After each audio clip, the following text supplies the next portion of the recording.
오늘도 이 아침에 기도의 자리로 나오신 성도님들을 환영하고 축복합니다. 오늘 우리에게 주신 하나님의 말씀은 열왕기상 2장 36절에서 46절의 말씀입니다.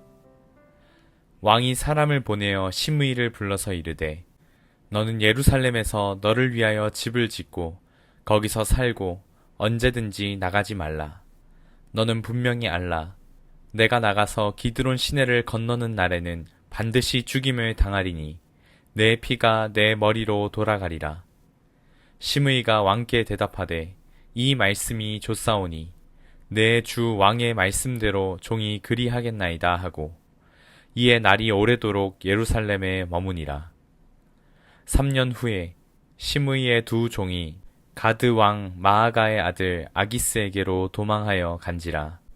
어떤 사람이 시므이에게 말하여 이르되 당신의 종이 가드에 있나이다. 시므이가 그 종을 찾으려고 일어나 그의 나귀의 안장을 지우고 가드로 가서 아기스에게 나아가 그의 종을 가드에게 데려왔더니 시므이가 예루살렘으로부터 가드에 갔다가 돌아온 일을 어떤 사람이 솔로몬에게 말한지라. 왕이 사람을 보내어 시므이를 불러서 이르되 내가 너에게 여호와를 두고 맹세하게 하고 경고하여 이르기를 너는 분명히 알라. 내가 밖으로 나가서 어디든지 가는 날에는 죽임을 당하리라 하지 아니하였느냐.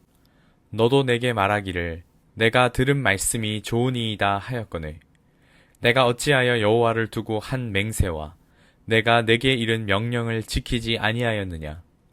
왕이 또 시므이에게 이르되 내가 내 마음으로 아는 모든 악 곧 내 아버지에게 행한 바를 내가 스스로 아나니 여호와께서 내 악을 내 머리로 돌려보내시리라. 그러나 솔로몬 왕은 복을 받고 다윗의 왕위는 영원히 여호와 앞에서 견고히 서리라 하고 여호야다의 아들 브나야에게 명령하매 그가 나가서 시므이를 치니 그가 죽은지라. 이에 나라가 솔로몬의 손에 견고하여 지니라. 아멘. 사김의 교회에 예배를 많이 드리시는 분이라고 한다면 하나님의 나라를 지탱하는 두 기둥에 대해서 잘 아실 것입니다. 그것은 바로 정의와 공의라고 하는 것입니다. 하나님께서 하나님의 나라를 통치하시는 방식이 정의와 공의입니다. 이것은 다르게 말하자면 사랑의 원리이다 라고 말할 수 있습니다. 그리고 하나님께서는 사무엘하 7장에서 다윗과 언약하심으로 하나님 나라의 통치를 다윗의 가문을 통하여 이루시겠다라고 약속하셨습니다. 그리고 솔로몬이 왕위로 즉위되는 것은 지금 다윗이 늙고 병들어서 지금 멈추어져 있는 이 통치, 이 약속이 다시금 갱신되는 것을 말합니다. 솔로몬을 통하여서 다윗의 씨를 통하여서 하나님의 나라가 이제금 다시금 펼쳐지기 시작하는 것입니다. 이를 위하여 지난 말씀에서 다윗은 솔로몬에게 마지막 유언을 하였습니다. 하나님의 명령과 규례와 법도를 따르고 하나님 나라의 통치를 거부하는 것들을 하나하나씩 제거하라 라고 하는 명령이었습니다. 그리고 그 제거해야 하는 대상 중에 하나가 바로 오늘 말씀에서 등장하는 시므이라고 하는 인물입니다. 시므이는 어떤 인물이었을까요? 시므이는 과거 압살롬의 반란 때 다윗의 피난길을 가던 와중에 다윗을 심히 저주하고 굉장히 못살게 굴었던 인물이었습니다. 그는 사울 왕의 신하였기 때문인 것입니다.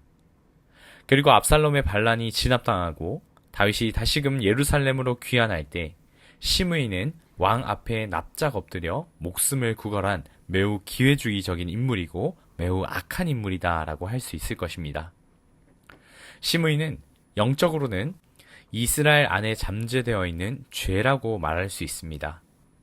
하나님의 뜻이 이루어지는 하나님의 통치를 거부하고 과거 이스라엘의 불순종을 통하여 탄생한 사울 왕의 잔재이기 때문이죠. 다윗은 죽기 전에 이 시므이를 반드시 죽일 것을 솔로몬에게 당부하였고 오늘 말씀에서 솔로몬은 시므이를 죽이는 대신 그가 살던 지역에서 벗어나 예루살렘에서 살게 하되 예루살렘을 벗어나서는 안 되는 조건부의 귀양살이를 명했던 것입니다. 만약 기드론 시내를 넘어가는 날에는 시므이는 반드시 죽게 될 것이라고 하는 조건을 내걸었었습니다. 만약에 시므이가 솔로몬의 말에 잘 순종하였다면 시므이는 죽지 않았을 것입니다. 그러나 시므이는 이러한 조건을 지키지 못하였고 결국 죽임을 당하게 되었습니다. 그런데 이 말씀을 묵상하면 묵상할수록 이 시므이라고 하는 인물이 그저 처음에는 솔로몬의 명령을 무시한 그런 사람으로만 비춰졌었지만 묵상할수록 이 시므이와 같은 인물이 바로 우리가 언제든지 될 수 있겠구나라고 하는 것을 발견하게 되는 것입니다. 시므이는 솔로몬의 명령을 무시한 것도 있었지만 시므이의 내면에는 그 왕의 말을 무시하고 왕의 통치를 인정하지 않은 악함이 그의 마음 가운데 있었습니다. 만약 시므이가 솔로몬을 왕으로서 인정하고 솔로몬의 말을 왕의 준엄한 명령으로 이해하고 받아들였다면 시므이는 기드론 시내를 건너는 일이 없었을 것입니다. 그러나 솔로몬을 왕으로서 인정하지 않았던 시므이는 이 3년의 시간 동안 왕이 했던 명령을 가볍게 여겼고 결국 잊어버려 결국 죽음을 자초했던 것이죠. 그런데 우리 또한 시므이와 같지 않을 때가 얼마나 많은지 모릅니다. 우리에게는 매일, 매 수요일 또 주일마다 하나님의 말씀이 선포됩니다. 우리에게 말씀하시는 그분은 우리의 왕이신 하나님의 말씀입니다. 그런데 우리는 받은 말씀을 듣고도 언제나 무너지기에만 바쁘고 우리가 불순종하기에 더 많이 바쁜 것 같습니다. 어쩌면 우리는 하나님을 기도하면 나오는 자판기와 같이 생각하거나 그저 우리를 돕는 도우미 정도로만 생각하는 분으로 지내는 건 아닌가 모르겠습니다. 하나님은 우리의 왕이십니다. 시므이가 솔로몬의 명령에 불순종했던 또 다른 이유는 그는 하나님의 말씀을 쫓아 사는 사람이 아니고 그저 욕심과 본능적으로 살아갔던 인물이기 때문입니다. 시므이가 예루살렘을 벗어나게 된 계기는 그의 집에서 섬기던 종이 도망을 갔고 시므이가 그 종을 잡으러 갔기 때문입니다. 그런데 시므이를 잘 보면 비록 그가 지금 예루살렘을 벗어나지 못하는 벌을 받고 있지만 그의 삶이 종 하나도 책임져 주지 못할 만큼 비참한 생활을 하던 것이 아닙니다. 그의 생계가 결코 불안하지 않았던 것이죠. 그럼에도 그는 종을 잡기 위하여 기드론 시내를 건너가서 결국 종을 잡아오게 됩니다. 왕의 명령이 있음에도 불구하고 그 명령을 무시하면서까지 말이죠.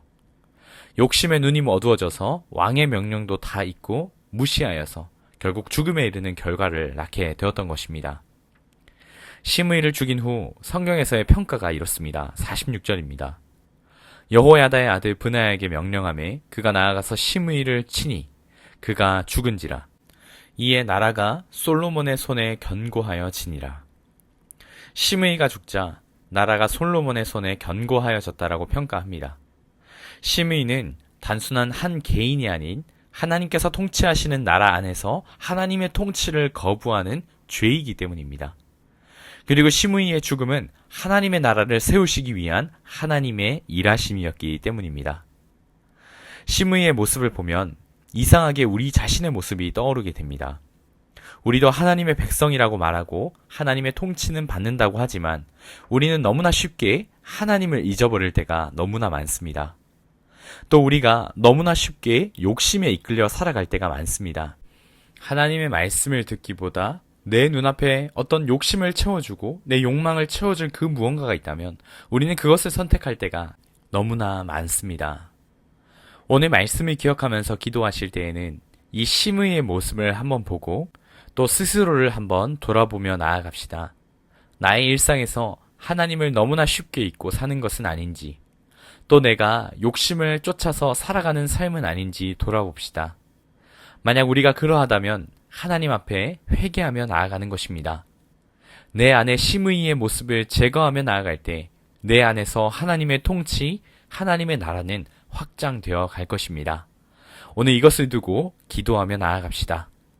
그리고 나라와 민족을 위해서 함께 기도하여 주시고 그리고 교회를 위해서 기도해 주실 때에는 예배 처소를 위하여서 계속해서 기도해 주시기를 바랍니다. 그리고 마지막으로 각자 가져오신 기도 제목들을 이 시간 하나님의 손에 올려드리며 함께 기도하며 나아가시겠습니다. 함께 기도하겠습니다.